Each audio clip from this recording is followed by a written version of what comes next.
இன்னைக்கு சாட்டர்டே யாருக்கு red card கிடைக்க போகுது, எத்தனை பேர் இன்னைக்கு வெளியில போறாங்க அப்படின்ற தகவல் தான் நம்மளுக்கு கிடைச்சிருக்கு. எல்லாத்தையுமே நம்ம ஃபுல்லாவே பார்த்துடலாம். ஹாய் மக்களே, நான் உங்க ஷாம். நிறைய பேர் வீடியோ பார்க்குறீங்க, லைக் பண்ணாம பார்க்குறீங்க. லைக் பண்ணிட்டு பார்த்தீங்க அப்படின்னா ரொம்பவே சந்தோஷமா இருக்கு. இந்த வீடியோ வந்து நிறைய பேர் ஷேர் ஆகும். அதாவது பார்த்தீங்கன்னா, கலையரசன் தான் ஆல்மோஸ்ட் வந்து பார்த்தீங்கன்னா வெளியில போவாரு அப்படின்னு சொல்லி நம்ம எல்லாருக்கும் நல்லாவே தெரியும். டபுள் எவிக்ஷன் எது இருக்குமா? இன்னைக்கு வந்து பார்த்தீங்கன்னா வயல்ட் கார்டு என்ட்ரி வேற இருக்கே அப்படின்னு சொல்லிட்டு ஒரு விஷயம் வந்து உங்களுக்கு நல்லாவே தெரியும். முதல் முறையாக எந்த சீசன்லயும் இல்லாம ஒரு சர்ப்ரைஸா வச்சிருக்க ஒரு விஷயத்த பார்த்தீங்கன்னா, ப்ரோமோ போட்டு அதுவும் இன்னைக்கு அந்த ப்ரோமோ போட்டிருந்தா கூட பரவால்ல. ஒரு வாரத்துக்கு முன்னாடி அந்த ப்ரோமோவெல்லாம் போட்டு, இவங்க தான்ப்பா ஆல்மோஸ்ட் வந்து நம்ம ரூமர்ஸ் அந்த விஷயத்தெல்லாம் நம்ம சொல்லிட்டோம். இவங்க தான் வராங்க அப்படின்னு சொல்லிட்டு. இப்ப பார்த்தீங்கன்னா, இவங்க ப்ரோமோ போட்டு காமிச்சுட்டாங்க. அதனால எந்த ஒரு எக்ஸ்பெக்டேஷனுமே வந்து வயல்ட் கார்டு மேலே இல்ல அப்படின்னு தான் சொல்லணும்.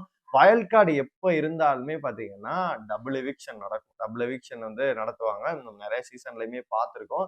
அது மட்டும் இல்லாம இந்த சீசன் வந்து என்னடா 4 பேரு தான் வராங்க வயல்ட் கார்டு.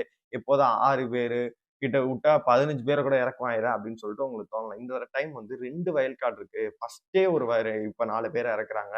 மீண்டும் வந்து ஒரு 35 நாள், 40 நாள் கழிச்சு தான் எப்போதுமே வயல்ட் கார்டு இருக்கும். அப்போ ஒரு 2 பேர் இறக்குவாங்க அப்படின்ற மாரியுமே பேசப்படுது. அத நம்ம போற போக்குல வந்து அடுத்தடுத்த வீடியோக்கள்ல வந்து பார்க்கலாம். இன்னைக்கு வந்து டபுள் எவிக்ஷன் இருக்குமா அப்படின்னு கேட்டீங்கன்னா, ஆல்மோஸ்ட் வந்து பார்த்தீங்கன்னா, கலையரசனுக்கு வந்து வோட்டிங் அன்அஃபிஷியலா இல்ல.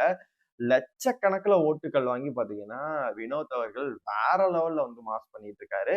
கமருதீனுக்கு ஏன் ஓட்டு போடுறாங்கன்னு சொல்லிட்டு நம்மளுமே சொல்லிக்கிட்டு இருந்தோம். அதுக்கப்புறமேட்டு ரொம்ப வோட்டிங்ல வந்து ஒரே பொசிஷன்ல வந்து இருக்கிறது யாரு அப்படின்னு கேட்டீங்கன்னா, இப்ப இவருங்க பார்வதி 10ன்னா, அடுத்த அரோரா வந்து பாத்தீங்கன்னா, ஒரு 9, 8 வாங்கி அடுத்து 7 அந்த மாரி வாங்கி இவர் இருக்காப்ல கலையரசன். அந்த மாரி இவங்க 3 பேரும் என்னைய பொறுத்தவரைக்கும் கேட்டகரி வைஸ் வந்து ஒரே மாரி தான் இருக்காங்க.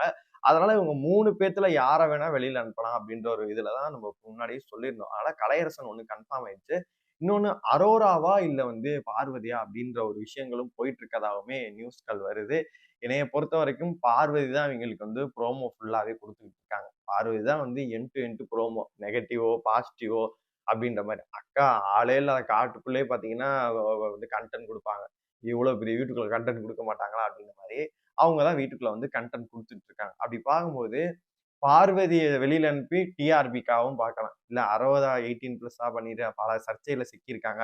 அப்படின்றதுனால அவங்களையுமே வந்து வெளியில அனுப்புறதுக்கான வாய்ப்பு இருக்கு. யார் வெளில போறாங்க அப்படின்னு வந்து அடுத்தது அப்டேட் இருந்தா கண்டிப்பா உங்களுக்கு அப்டேட் பண்ணிடுறேன். கமருதீனுக்கு ரெட் கார்ட் கிடைக்குமா? இந்த விஷயத்துக்காக போட்டதுக்காக அப்படின்னு கேட்டீங்கன்னா, அது போற போக்குல கடந்து போயிருவாய்ங்க. அத விட வேற என்னென்ன வேலையெல்லாம் உள்ள பண்றாய்ங்க. அதையே கடந்து போறாய்ங்க.